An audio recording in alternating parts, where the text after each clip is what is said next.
लाखों लोगों के कत्लेआम से जो पाकिस्तान बना हो,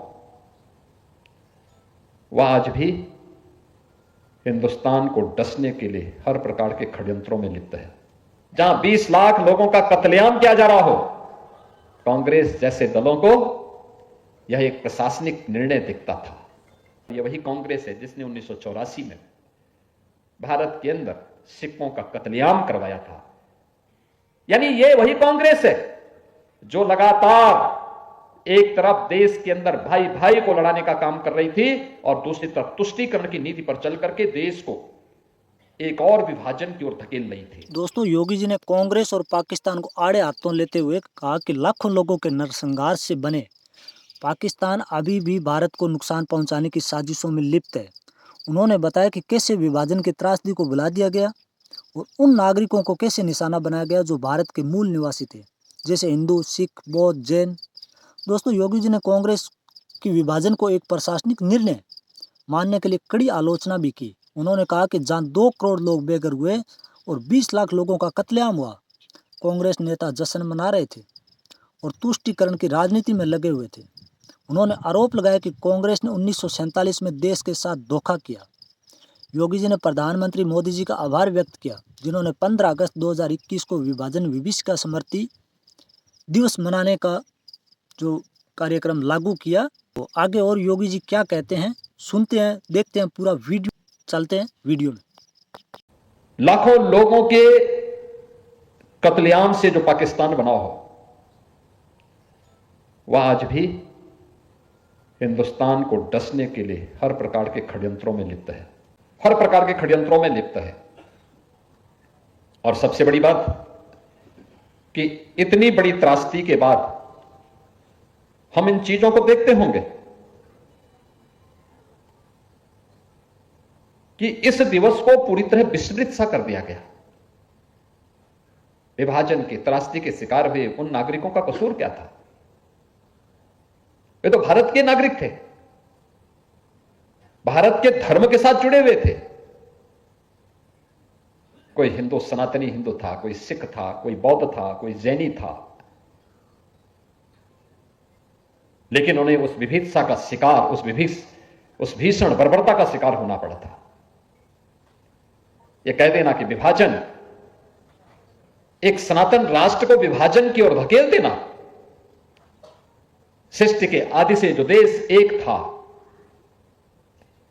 हिमालयम समारभ्य यावत इंदु सरोवरम तम देव निर्मितम देशम हिंदुस्तानम प्रचक्षते, जिस भारत के बारे में हमारा पुराण, हमारा साहित्य इस बात का उल्लेख करता रहा हो, कैसे उसकी 2 भुजाएं काट दी गई, कैसे उसके मूल नागरिकों का कत्लेआम कर दिया गया और इसको यह मान लिया गया कि एक प्रशासनिक निर्णय है जो शांतिपूर्ण तरीके से, जहां 2 करोड़ लोग अपने घर और अपनी संपत्ति से वंचित हो रहे हो, जहां 20 लाख लोगों का कत्लेआम किया जा रहा हो, कांग्रेस जैसे दलों को यह एक प्रशासनिक निर्णय दिखता था।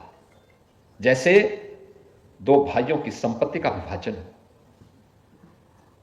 जैसे 2 भाइयों के संपत्ति के विभाजन का निर्णय हो। इस प्रकार की बेशर्मीपूर्ण उनके वक्तव्य उस समय भी कांग्रेस की राजनीतिक लिप्सा को प्रदर्शित करता है, जो चरित्र उनका आज भी देखने को मिलता है।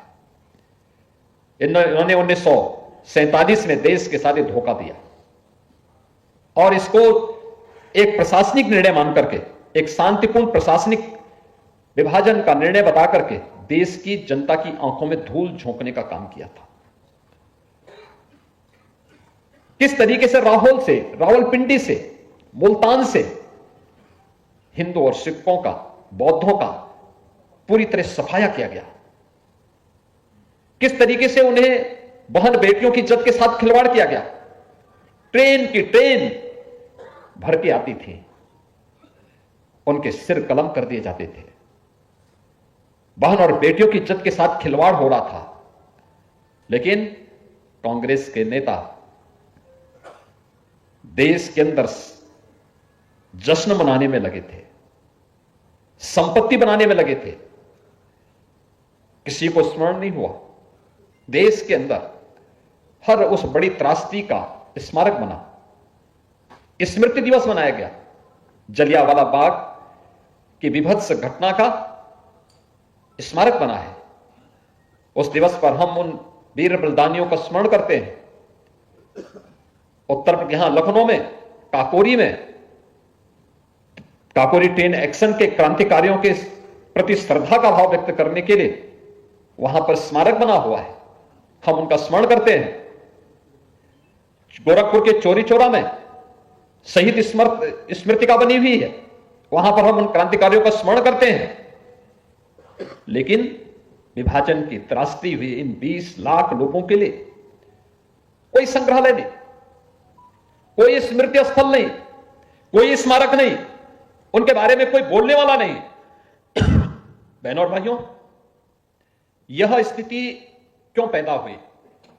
यह प्रश्न हम सबके सामने बार बार आता है। यह प्रश्न हमारे सामने बार बार आता है। और याद करना कि जब तक देश के अंदर अलगाववाद, सांप्रदायिकता और तुष्टीकरण की नीति जब तक भारत के राजनीति का हिस्सा बना रहेगा, तब तक इस प्रकार की भीषण त्रासदी का सामना करने के लिए इस देश के मूल नागरिकों को हमेशा तैयार रहना पड़ेगा। 1947 में यह घटना घटित होती है। 2014 तक किसी को इसकी याद नहीं आई। प्रधानमंत्री मोदी जी ने 15 अगस्त 2021 को इस बात का स्मरण देशवासियों को कराया कि हम आजादी का महोत्सव तो मनाते हैं, लेकिन आजादी के एक दिन पहले क्या हुआ था, इसका भी थोड़ा हम स्मरण कर लें। स्मरण इसलिए कर लें क्योंकि यह अत्यंत महत्वपूर्ण है जानने के लिए।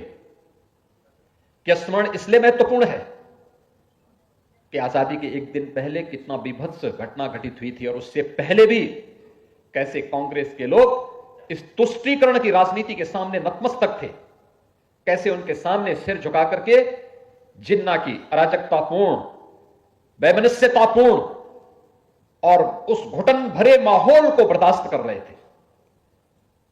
कांग्रेस के लोग अगर दृढ़ राजनीतिक इच्छा शक्ति का परिचय देते तो जिन्ना में इतना दुस्साहस नहीं था कि वो हिंदुओं का कत्लेआम नोआखाली में करवाता। उसके मुस्लिम लीग के गुंडों में इतना दुस्साहस नहीं था कि वो लाहौर को, रावलपिंडी को, मुल्तान को या ट्रेन भर भर करके आ रहे उन हिंदुओं और सिखों का, बौद्धों का इस तरीके से, इस निर्ममता के साथ कत्लेआम करते। लेकिन कांग्रेस ने तो जैसे तुष्टीकरण की घुट्टी पी रखी थी, जैसे उसने हिंदुओं के ऊपर एक ठीकरा फोड़ रखा था कि ये सांप्रदायिक हैं, और जो लोग मजहबी उन्माद में नग्न तांडव कर रहे थे उन्हें वह सेकुलरिज्म का एक ठप्पा उनके ऊपर लगा रहा था, जैसे ये उनका जन्मसिद्ध अधिकार हो। किसी ने स्मरण नहीं किया।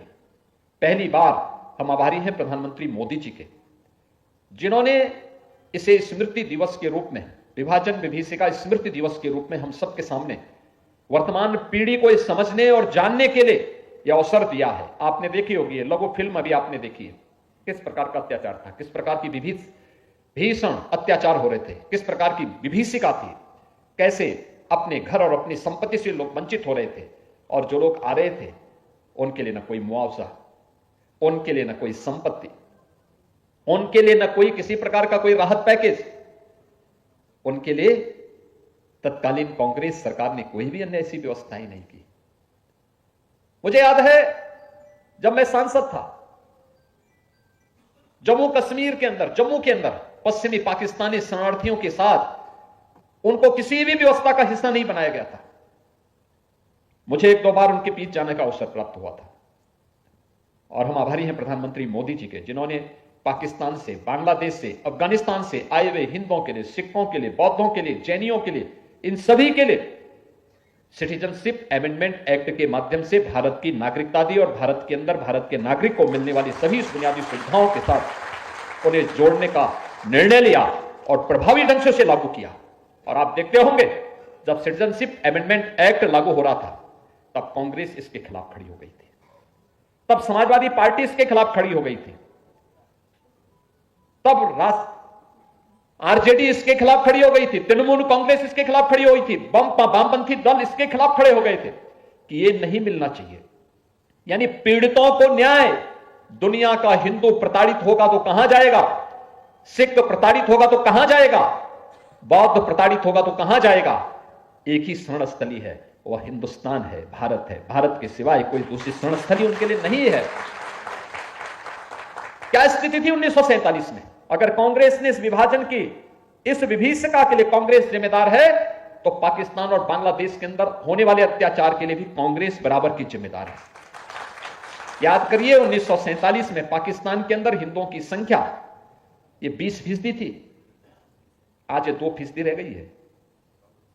बांग्लादेश के अंदर हिंदुओं की आबादी 28% थी, 28 से 30% थी, आज ये घट करके 8% रह गई है। और पिछले 6 महीने से आपने देखा होगा बांग्लादेश के अंदर किस प्रकार के हमले हो रहे हैं, किस प्रकार के कत्लेआम हो रहे हैं, किस प्रकार की बर्बरता मंदिरों पर और वहां के गुरुद्वारों पर हो रहा है, ये किसी से छुपा हुआ नहीं है। बहनों और भाइयों, ये तुष्टीकरण की राजनीति है, जब तक देश के अंदर चली थी, जब तक वैमनस्यता इस देश के अंदर इसी प्रकार से चलता रहेगा और गुमराह करने की रणनीति इसी प्रकार से चलती रहेगी, इस समस्या का समाधान नहीं। कांग्रेस ने तो हिंदुस्तान के सामने स्वतंत्र भारत में विभाजन के बावजूद उन्होंने उस प्रकार के नए पाकिस्तान बनाने की रणनीति प्रारंभ कर दी थी। आपने देखा होगा जम्मू कश्मीर के अंदर धारा 370 लागू करना, यह कांग्रेस की उसी रणनीति का हिस्सा था। लेकिन हम आभारी हैं प्रधानमंत्री मोदी जी के, जिन्होंने डॉक्टर श्यामा प्रसाद मुखर्जी, देश के पहले ऐसे भारत माता के सपूत हैं जिन्होंने भारत की अखंडता के लिए अपना बलिदान दिया और कहा था एक देश में 2 प्रधान, 2 विधान और 2 निशान नहीं चलेंगे और नहीं चलेंगे। उन्होंने इसलिए अपने आप बलिदान किया था और डॉक्टर श्यामा प्रसाद मुखर्जी के सपने को साकार करने का काम प्रधानमंत्री मोदी जी ने किया। जम्मू कश्मीर में धारा 370 को सदैव के लिए समाप्त करके आज जम्मू कश्मीर को भारत गणराज्य का अभिन्न हिस्सा बना करके कश्मीर को विकास और लोकतंत्र की एक नई धारा के साथ जोड़ने का काम किया। आज भारत का कानून जम्मू कश्मीर के अंदर भी लागू होता है, आज वहां पे भी लागू होता है।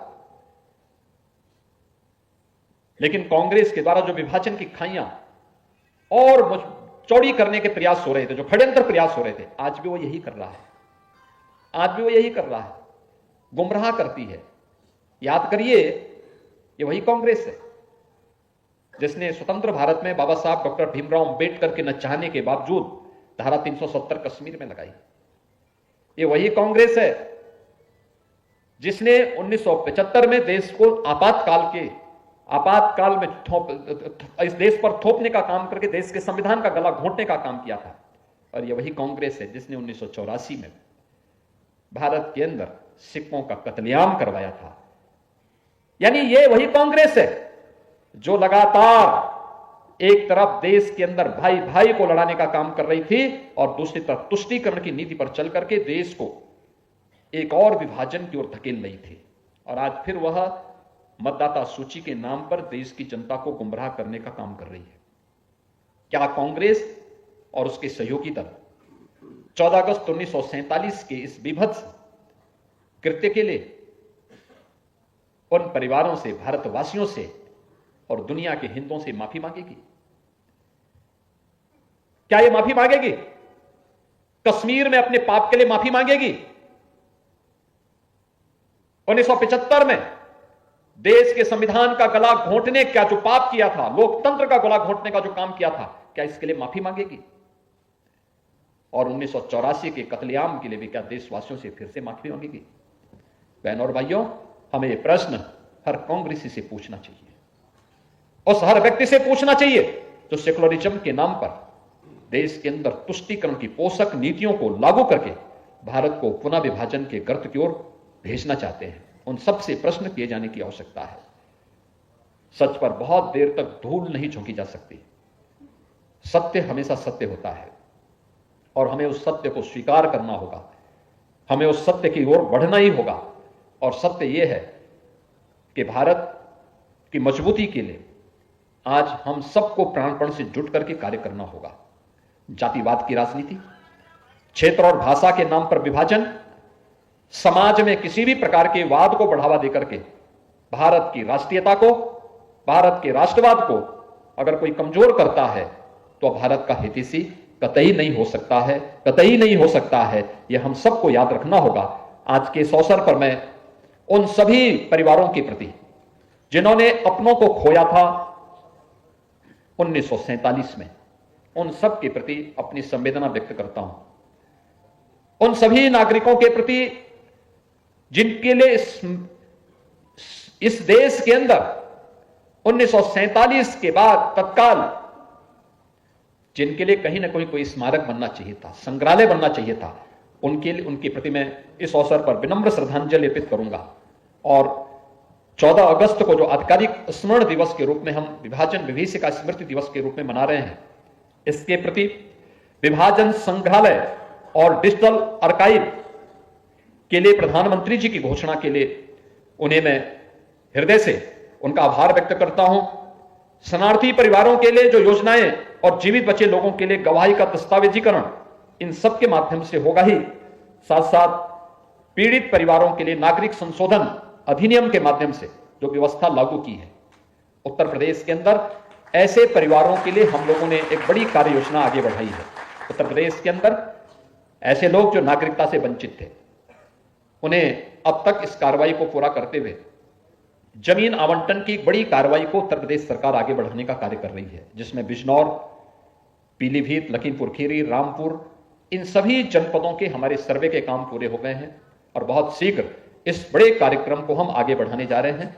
आज के इस अवसर पर मैं एक बार फिर से 1947 में विभाजन विभीषिका की त्रासदी के शिकार हुए उन सभी नागरिकों के प्रति जिन्होंने कांग्रेस की तुष्टीकरण की नीति का शिकार हुए थे, उनके प्रति विनम्र श्रद्धांजलि अर्पित करता हूं, उनके परिवारजनों के प्रति अपनी संवेदना व्यक्त करता हूं और आप सभी को कल देश की आजादी का 78 वर्ष पूरे होने जा रहे हैं। देश के महान क्रांतिकारियों के स्मरण करने का, स्वतंत्रता संग्राम सेनानियों के स्मरण करने का एक दिवस हम सब के पास है। आगे के संकल्पों को आगे बढ़ाने, एक विकसित भारत की परिकल्पना को साकार करने का एक दिवस हम सबके सामने है। इस दिवस के अवसर पर आप सबके प्रति मैं हृदय से आपको बधाई और मंगल में शुभकामनाएं आप सबके प्रति व्यक्त करते हुए आपको जन्माष्टमी की भी मंगल में शुभकामनाएं देता हूं।